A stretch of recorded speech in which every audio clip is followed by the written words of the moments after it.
মদিনার আকাশে রমজানের চাঁদ উঠেছে, চারিদিকে সেহরির প্রস্তুতি। কিন্তু প্রিয় নবীজির নয়নমণি হজরত ফাতেমা রাদিয়াল্লাহু তাআলা আনহার ঘর ছিল নীরব নিস্তব্ধ।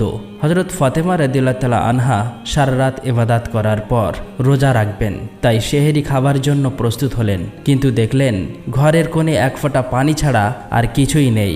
তখন হজরত ফাতেমা রাদিয়াল্লাহু তাআলা আনহা একটু পানি পান করলেন এবং আল্লাহর কাছে দুই হাত তুলে দোয়া করে বললেন, হে আল্লাহ, হে আমার রব, তোমার সন্তুষ্টির জন্যই আমি এই রোজা রাখছি। তুমি আমাদের অভাব দিলেও সেটাও তোমার রহমত। এই দোয়া যখনই শেষ হলো তার সাথে সাথেই মসজিদে নববী থেকে ফজরের সুমধুর আজানের ধ্বনি ভেসে আসলো, যেন সমগ্র মদিনাকে ইবাদতের জন্য জাগিয়ে তুলেছে। অতঃপর ফজরের নামাজ শেষ হয়েছে। মদিনার আকাশে তখন একটু একটু সূর্য উঠেছে। কিছু সাহাবী মসজিদের নববী থেকে বার হচ্ছেন, আর কিছু ব্যবসায়ী বার হয়েছে জীবিকা নির্বাহের জন্য, কেউ বা আবার বাজারের দিকে রওনা হয়েছে। কিন্তু এদিকে হজরত আলী রাদিয়াল্লাহু তাআলা আনহু বার হলেন কাজের সন্ধানে। সকাল যত এগিয়ে যাচ্ছেন ক্ষুধার জ্বালা তত বেশি প্রবল হচ্ছে। হজরত ফাতেমা রাদিয়াল্লাহু তাআলা আনহা শুধুমাত্র পানি ছাড়া আর কিছুই খাননি, তবুও ঘরের কোণে বসে আল্লাহর ইবাদত করতে ভোলেনি। একাগ্রতার সাথে আল্লাহর ইবাদতে মগ্ন আছেন। এমন সময় হজরত ফাতেমার দুই হৃদয়ের ধন, নয়নের মণি ছোট্ট হাসান ও হুসাইন রাদিয়াল্লাহু তাআলা আনহু ধীরে ধীরে মা ফাতেমার কাছে এসে নরম সুরে বলল, আম্মাজান, আমাদের কিছু খেতে দিন, আমাদের প্রচণ্ড ক্ষুধা লেগেছে। ক্ষুধার জ্বালা আর সহ্য করতে পারছি না। এই কষ্ট ভরা কথা শুনে হজরত ফাতেমা রাদিয়াল্লাহু তাআলা আনহা কেঁদে ফেললেন।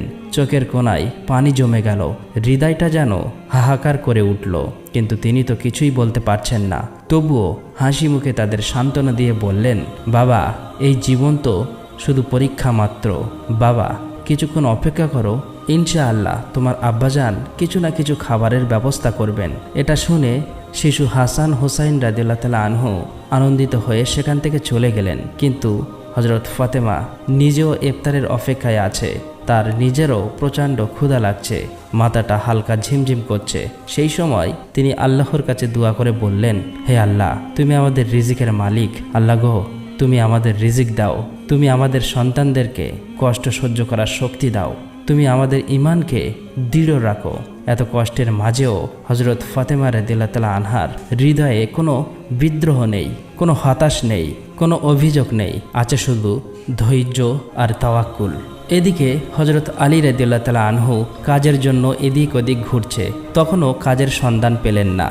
সূর্য ধীরে ধীরে মধ্য আকাশে উঠে এসেছে। তপ্ত রোদ ও গরমের তীব্রতা মদিনার মাটিতে ঝলসে দিচ্ছে, তবুও চেষ্টা চালিয়ে যাচ্ছে। হঠাৎ বাড়ির কথা মনে পড়তেই হজরত আলী রাদিয়াল্লাহু তাআলা আনহুর চোখে পানি চলে আসলো। কোনো উপায় না পেয়ে অবশেষে হজরত আলী রাদিয়াল্লাহু তাআলা আনহু এক সাহাবীর বাড়িতে গেলেন এবং সালাম দিয়ে বললেন, প্রিয় ভাই, বড় আশা নিয়ে আপনার কাছে এসেছি। আমাদের বাড়িতে কোনো খাবার নেই। হজরত ফাতেমা শুধুমাত্র পানি খেয়ে রোজায় আছে। হাসান হোসাইন ক্ষুধাতে ক্লান্ত হয়ে আছে। তাদের খাবারের খুবই প্রয়োজন। যদি কোনো কাজের সন্ধান দিতে পারতেন। তখন ওই সাহাবী বলল, ইয়া আলী, আল্লাহর কসম, আমি যদি কিছু পেতাম তাহলে নিশ্চয়ই তোমার জন্য রাখতাম।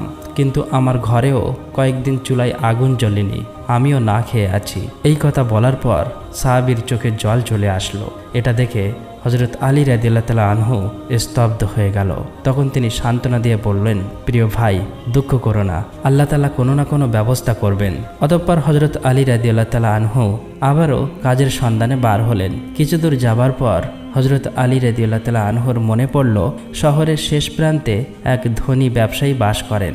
তখন তিনি মনে মনে বললেন, তার কাছে গেলে কেমন হয়, হয়তোবা তিনি কোনো কাজের ব্যবস্থা করতে পারবেন। এই চিন্তা করে সেই ধনী ব্যবসায়ীর বাড়ির দিকে যেতে লাগলেন। এদিকে হজরত ফাতেমা রাদিয়াল্লাহু তাআলা আনহা ক্ষুধায় ক্লান্ত, তবুও দরজায় দাঁড়িয়ে হজরত আলী রাদিয়াল্লাহু তাআলা আনহুর বাড়ি ফেরার অপেক্ষায় করুণ নয়নে চেয়ে আছে। ঠিক তখনই শিশু হাসান ও হুসাইন রাদিয়াল্লাহু তাআলা আনহু ক্ষুধার জ্বালা সহ্য করতে না পেরে তার কাছে এসে আস্তে আস্তে বলল, আম্মাজান, আব্বাজান আর কতক্ষণ পর বাড়ি আসবে? এই কথা শুনে হজরত ফাতেমা রাদিয়াল্লাহু তাআলা আনহার বুক ফেটে যেতে লাগলো। চোখের কোণে অশ্রু চিকচিক করতে লাগলো, কণ্ঠ থেকে কথা বার হচ্ছে না। তবুও তিনি তাদের সান্ত্বনা দিয়ে বললেন, বাবা আর একটু ধৈর্য ধরো, নিশ্চয়ই আল্লাহ আমাদের সাহায্য করবেন। অতঃপর হযরত আলী রাদিয়াল্লাহু তাআলা আনহু সেই ধনী ব্যবসায়ীর বাড়ি গিয়ে সালাম দিয়ে বললেন, ভাই, এক প্রয়োজনে আপনার কাছে এসেছি। ধনী ব্যবসায়ীটি বলল, হে আলী, কি প্রয়োজনে এসেছ? তখন হযরত আলী রাদিয়াল্লাহু তাআলা আনহু বললেন, আপনার কাছে কোনো কাজ আছে? আমি কাজ করতে চাই। ওই ধনী ব্যবসায়ী কিছুক্ষণ চুপ থাকার পর বললেন, কাজ করবে? ঠিক আছে, আমার খেজুর বাগানে কিছু কাজ আছে, তুমি সেখানে কয়েক ঘন্টা কাজ করতে পারো, কিন্তু আমার একটা শর্ত আছে। কাজের মূল্য হিসেবে আমি কোনো টাকা পয়সা দিতে পারবো না, আমি তোমাকে কয়েকটি খেজুর দিতে পারি।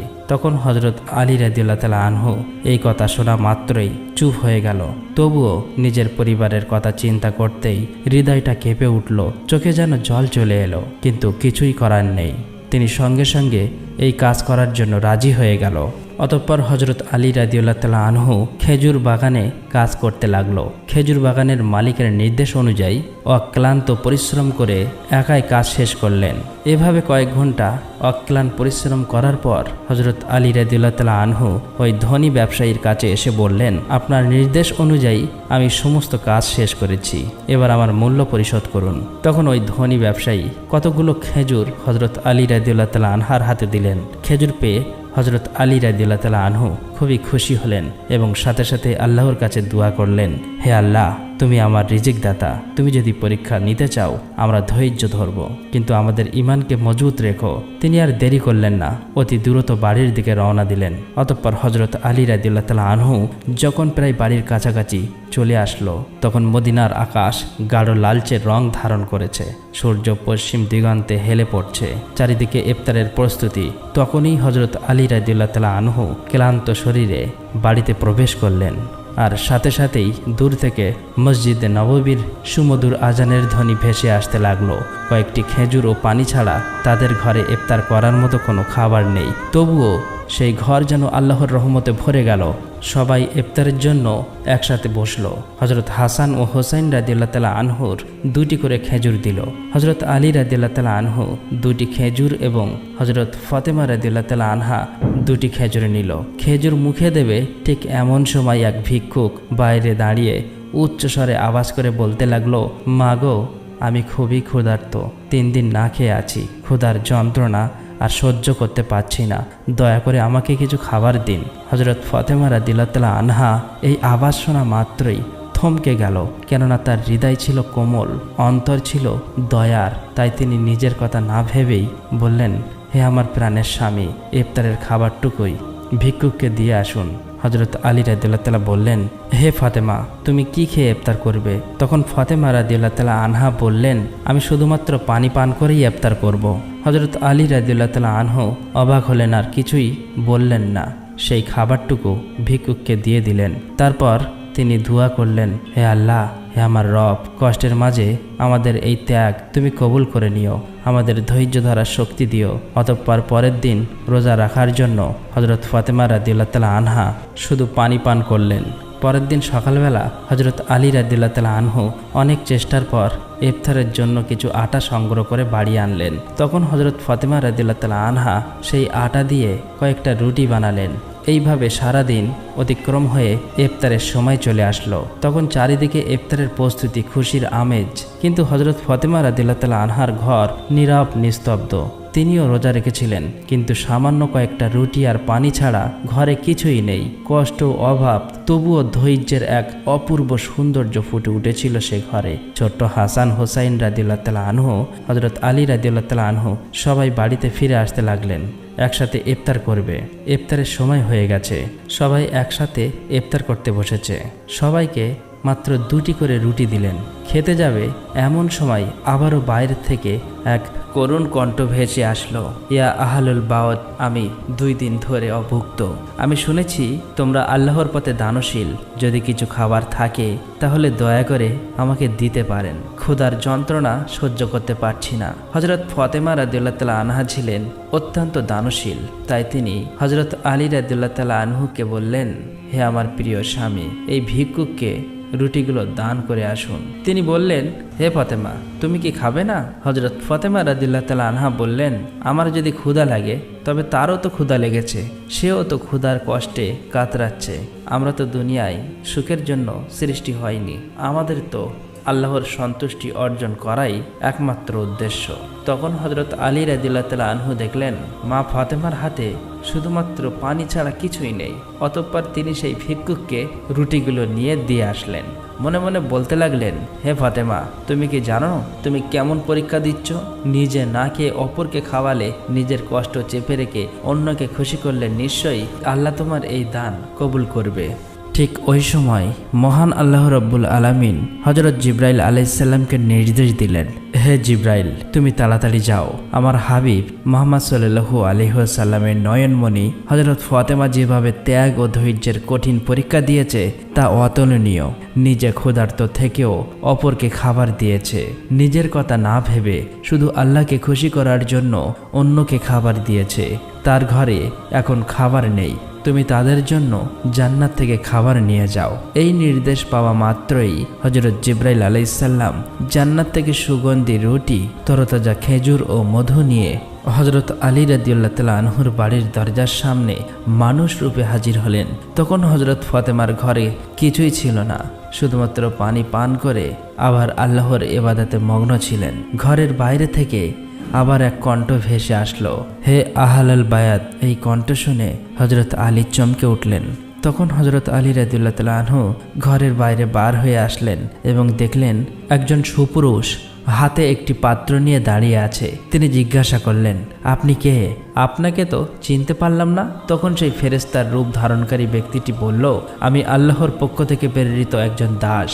তোমরা যেভাবে নিজের ক্ষুধা সহ্য করে অন্যের মুখে খাবার তুলে দিয়েছ, এটা দেখে আল্লাহ খুবই খুশি হয়েছে। সেই জন্য আল্লাহ তোমাদের জান্নাত থেকে রিজিক পাঠিয়েছেন। এই কথা শোনা মাত্রই হযরত আলী রাদিয়াল্লাহু তাআলা আনহুর অন্তর কেঁপে উঠল, তার চোখে জল ভরে গেল। অতঃপর জিব্রাইল আলাইহিস সালাম খাবারগুলি দিয়ে সেখান থেকে বিদায় নিলেন। তখন হযরত আলী রাদিয়াল্লাহু তাআলা আনহু খাবারগুলি নিয়ে ঘরে প্রবেশ করলেন এবং বললেন, হে ফাতেমা, তাড়াতাড়ি এসো, দেখো দেখো আমাদের রব কত মহান, আমাদের জন্য জান্নাত থেকে কত সুন্দর সুন্দর খাবার পাঠিয়েছেন। এই কথা শুনে হযরত ফাতেমা রাদিয়াল্লাহু তাআলা আনহা ধীরে ধীরে সেখানে এলেন। সেই খাবারগুলো দেখে বিস্ময় হতবাক হয়ে গেলেন।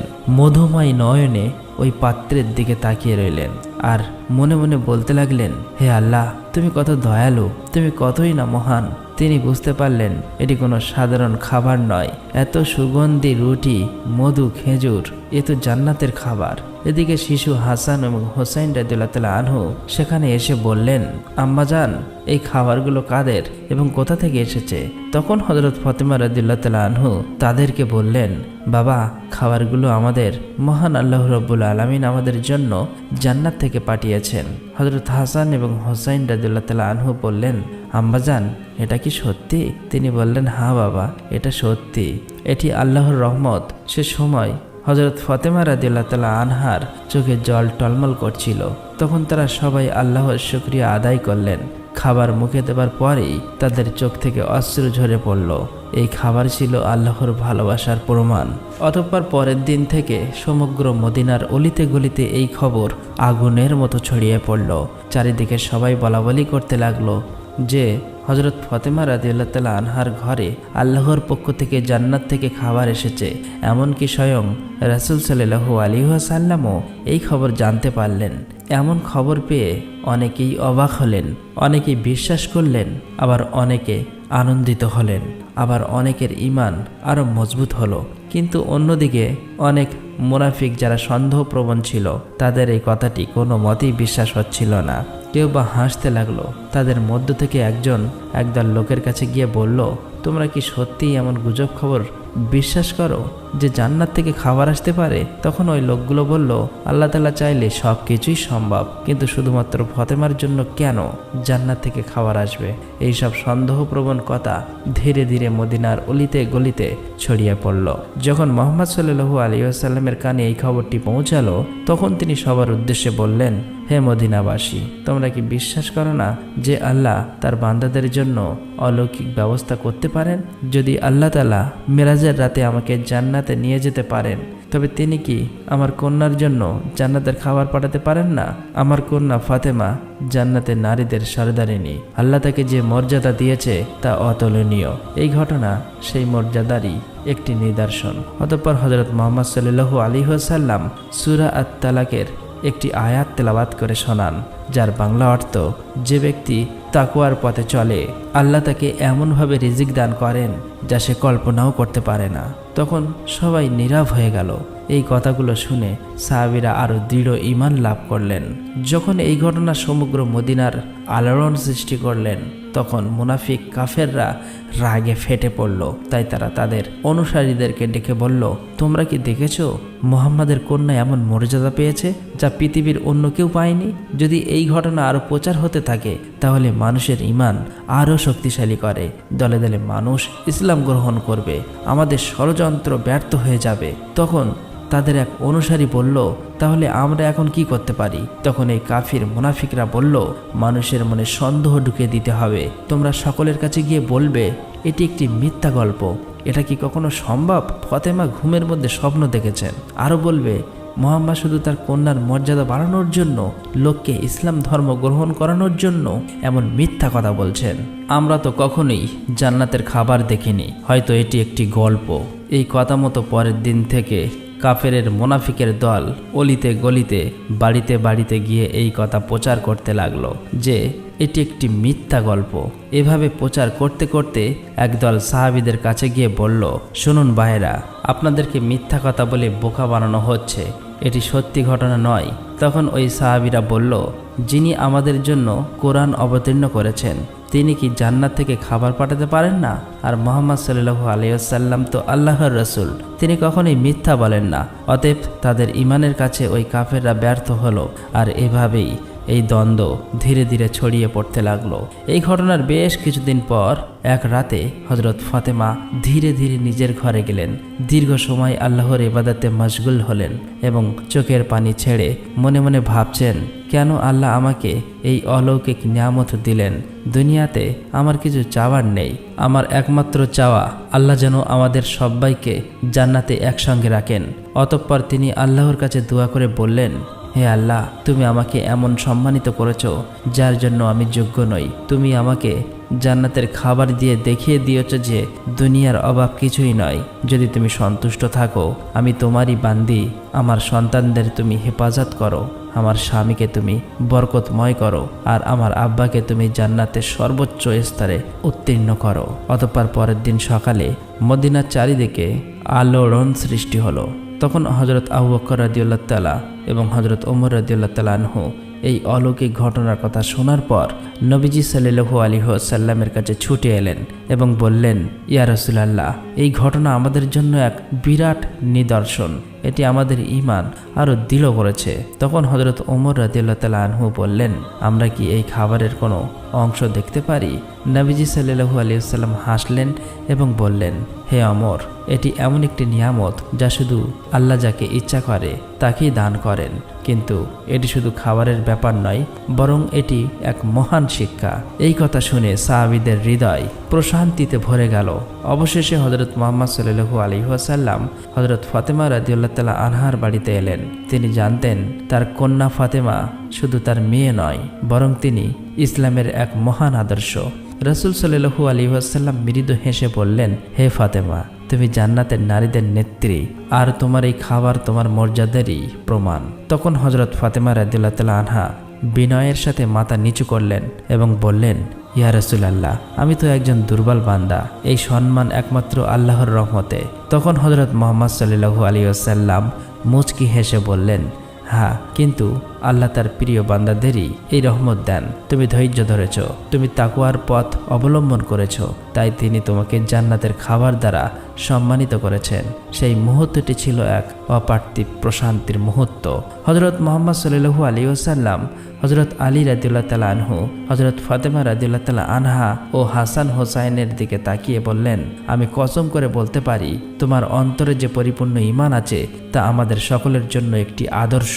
হযরত ফাতেমা রাদিয়াল্লাহু তাআলা আনহা চোখের পানি মুছে মৃদু হেসে বললেন, আমরা সবাই একদিন জান্নাতে এই খাবার স্বাদ উপভোগ করব ইনশাআল্লাহ। তখন মুহাম্মদ সাল্লাল্লাহু আলাইহি ওয়াসাল্লাম হাত তুলে দোয়া করলেন, হে আল্লাহ, তুমি আমার ফাতেমাকে, আমার আলীকে, আমার হাসান এবং হোসাইনকে, আমার উম্মাকে জান্নাতে সেরা নিয়ামত দান করুন। অতঃপর হযরত মুহাম্মদ সাল্লাল্লাহু আলাইহি ওয়াসাল্লাম সেখান থেকে বিদায় নিলেন। সেই সময়ে বনি সালিম গোত্রের এক ব্যক্তি প্রিয় নবীজির মহাশত্রু ছিল। একা একা ভাবত কখন নবীজিকে হত্যা করবেন। একদিন সে একাই নবীজি সাল্লাল্লাহু আলাইহি ওয়াসাল্লামের বাড়ির কাছে এসে বলল, হে মোহাম্মদ, তুমি বাইরে এসো, তোমার গর্দান না কাটা পর্যন্ত আমি শান্তি পাব না। এমনই অমানবিক ও কুরুচিকর কথাবার্তা বলতে লাগলো। তখন হযরত ওমর ফারুক রাদিয়াল্লাহু তাআলা আনহু ও বেশ কয়েকজন সাহাবী লোকটার এমন কথাবার্তা এবং খারাপ আচরণ দেখে খুবই রেগে গেলেন এবং বললেন, ইয়া রাসূলুল্লাহ, আপনি অনুমতি দিন, এই শয়তানকে তলোয়ার দিয়ে দ্বিখণ্ডিত করে দেই। তখন দয়ার নবীজি সাল্লাল্লাহু আলাইহি ওয়াসাল্লাম ঘরের বাইরে এসে সাহাবীদেরকে বললেন, সাবধান, তোমরা ওকে কিছুই বলবে না, কেননা এই ব্যক্তি এটাই জানে না যে আল্লাহকে, তার নবীকে এবং ইসলাম কি। যখন এগুলো বুঝতে পারবে তখন আর এমন কথা মুখে উচ্চারণ করবে না। অতঃপর রাসূল সাল্লাল্লাহু আলাইহি ওয়াসাল্লাম ধীরে ধীরে লোকটির কাছে এসে অতি নম্র ভাষায় মুচকি হেসে বললেন, হে প্রিয় ভাই, তুমি আমার উপর এমন রাগ করলে কেন? এই আসমান, জমিন, মানুষ, বিশ্ব জগতের একমাত্র মালিক যিনি, আমি তো শুধু তারই কথা বলি। আমি শুধু তার উপর ঈমান আনার জন্যই সবাইকে ডাকি। হে ভাই, একমাত্র আল্লাহকে ভয় করো, তিনি অসীম দয়ালু, ক্ষমতাশীল এবং সর্বশক্তিমান। তাই বলছি, অহংকার আর ক্রোধ ও হিংসা বাদ দিয়ে সেই মহান আল্লাহকে ভয় করো, তার আযাবকে ভয় করো, নয়তো অত্যন্ত অসীমকাল কঠোর আযাব ভোগ করতে হবে। রাসূল সাল্লাল্লাহু আলাইহি ওয়াসাল্লামের মুখে এরূপ কথা শুনে তার কোমল ব্যবহার দেখে লোকটি স্তব্ধ হয়ে গেল। তার চোখের কোণে যেন জল চলে এলো। কিছুক্ষণ চুপ থাকার পর হঠাৎ বলে উঠল, নিশ্চয়ই মুহাম্মদ সাল্লাল্লাহু আলাইহি ওয়াসাল্লাম প্রেরিত রসুল। আমি আপনার কথায় বিশ্বাস স্থাপন করে এক আল্লাহর উপর ঈমান আনলাম। এই কথা বলার পর সাথে সাথেই নবীজির হাতে হাত রেখে কলেমা পড়ে মুসলমান হয়ে গেল। তখন মুহাম্মদ সাল্লাল্লাহু আলাইহি ওয়াসাল্লাম সেই ব্যক্তিকে ঘরের মধ্যে নিয়ে গেলেন। তাকে জিজ্ঞাসা করলেন, তোমার বাড়িতে কে আছে? তুমি কিভাবে খাও এবং কিভাবে চলাফেরা করো? নানান প্রশ্ন করল। তখন লোকটি বলল, ইয়া রাসূলুল্লাহ, আমি হলাম বনি সালিম গোত্রের সবচেয়ে গরিব মানুষ। আমার কিছুই নেই, দিন মজুরি করে কোনো রকম সংসার চালাই, অধিকাংশ সময় না খেয়েই থাকি। তখন রাসূল সাল্লাল্লাহু আলাইহি ওয়াসাল্লাম সেখানে থাকা সমস্ত সাহাবীদের লক্ষ্য করে বললেন, তোমাদের মধ্যে কেউ কি আছে যে এই ভাইকে একটি উট দান করবে? সঙ্গে সঙ্গে হযরত আব্দুল্লাহ ইবনে আব্বাস রাদিয়াল্লাহু তাআলা আনহু বললেন, ইয়া রাসূলুল্লাহ, আমার মাত্র একটি উট আছে, আমি সেটি দান করলাম। তারপর রাসূল সাল্লাল্লাহু আলাইহি ওয়াসাল্লাম আবার বললেন, তোমাদের মধ্যে এমন কেউ কি আছে যে একটি পাগড়ি দান করবেন? সাথে সাথে হযরত আলী রাদিয়াল্লাহু তাআলা আনহু নিজের মাথার পাগড়িটা খুলে দিলেন এবং বললেন, ইয়া রাসূলুল্লাহ, এই ভাইকে আমার পাগড়ি দান করতে প্রস্তুত। রাসূল সাল্লাল্লাহু আলাইহি ওয়াসাল্লাম আবার বললেন, তোমাদের মধ্যে এমন কেউ আছে যে এই নতুন মুসলিম ভাইয়ের জন্য খাদ্যের ব্যবস্থা করবে? তখন হযরত সালমান ফার্সি বললেন, ইয়া রাসূলুল্লাহ, আপনি অনুমতি দিলে আমি কোনো বাড়ি থেকে খাবারের ব্যবস্থা করতে পারি। অতঃপর হযরত সালমান ফার্সি ওই নব মুসলিমকে নিয়ে অনেক বাড়িতে গিয়ে খাদ্যের সন্ধান করতে লাগলেন, কিন্তু কোথাও কোনো খাবার পেলেন না। অবশেষে হযরত ফাতেমা রাদিয়াল্লাহু তাআলা আনহার বাড়িতে আসলেন। সালমান ফার্সি বললেন, হে ফাতেমা, এই নব মুসলিমের খাবারের জন্য অনেক বাড়িতে ঘুরলাম, কিন্তু কোথাও কিছু পেলাম না। এখন তোমার ঘরে যদি কোনো খাদ্য থাকে তাহলে একে দিন। এই কথা শুনে হযরত ফাতেমা রাদিয়াল্লাহু তাআলা আনহার দুই চোখ অশ্রু সিদ্ধ হয়ে উঠল। তার হৃদয় ছিল কুসুমের মতো কোমল। তিনি সালমান ফার্সিকে সম্বোধন করে বললেন, ভাই, আজ সারাদিন আমরা সবাই না খেয়ে আছি, আমার ঘরেও কোনো খাবার নেই। আমার পুত্র হাসান ও হোসাইন ক্ষুধার জ্বালাই আর সহ্য করতে পারছে না। খাবার দেবার মতো আমার কাছে কিছুই নেই, তবে আমার কাছে বেশ দামি একখানা ওড়না আছে, আমি সেটা ব্যবহার করি না। আপনি সেই ওড়না নিয়ে ইহুদির বাড়ি যান এবং সেখান থেকে ওই ওড়নাটা বিক্রি করে সেই টাকা দিয়ে কিছু আটা কিনে আমার এই নব মুসলিম ভাইয়ের জন্য খাবারের ব্যবস্থা করুন।